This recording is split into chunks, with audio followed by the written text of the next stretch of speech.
News ২১ জানুয়ারি একটা তারিখ, কিন্তু এই তারিখটাই বদলে দিতে পারে বাংলার রাজনীতির সমীকরণ। কারণ এই দিনই কলকাতার বুকে নামতে চলেছে এক বিশাল জমায়েত, যাকে ঘিরে এখন তোলপাড় গোটা রাজ্য।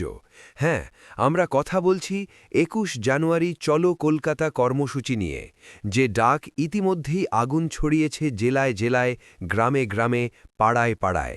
আর প্রশ্ন একটাই, এই জমায়েত কি শুধুই সভা, নাকি এর আড়ালে রয়েছে আরও বড় কোনো রাজনৈতিক বার্তা?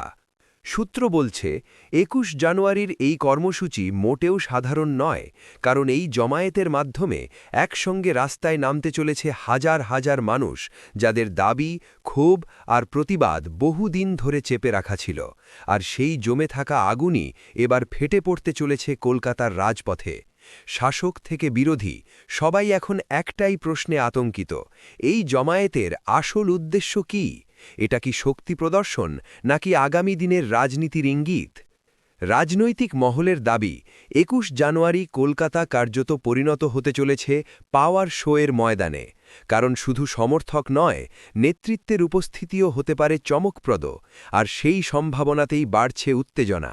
পুলিশ প্রশাসন ইতিমধ্যেই সতর্ক, নজরদারি বাড়ানো হয়েছে বিভিন্ন এলাকায়, কারণ অতীতে এমন জমায়েত থেকেই তৈরি হয়েছে বড় রাজনৈতিক মোড়, যা বদলে দিয়েছে বহু হিসেব নিকেশ।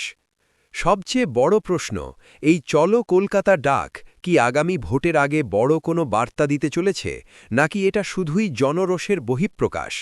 রাজনৈতিক বিশ্লেষকদের মতে ২১ জানুয়ারির পর বাংলার রাজনীতিতে কিছুই আগের মতো থাকবে না, কারণ এই জলায়েতের মাধ্যমে যে ছবি সামনে আসবে তা প্রভাব ফেলবে ভবিষ্যতের জোট, সমীকরণ আর কৌশলের ওপর। তাই ২১ জানুয়ারি শুধু আরেকটা দিন নয়, এটা হতে চলেছে ইতিহাসের অংশ।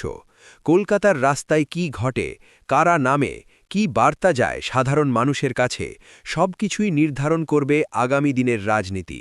এই কারণেই বলছি, এই ভিডিও শেষ না দেখলে আপনি বুঝতেই পারবেন না ২১ জানুয়ারি চলো কলকাতা আসলে কতটা বড় ঝড় তুলতে চলেছে বাংলার বুকে।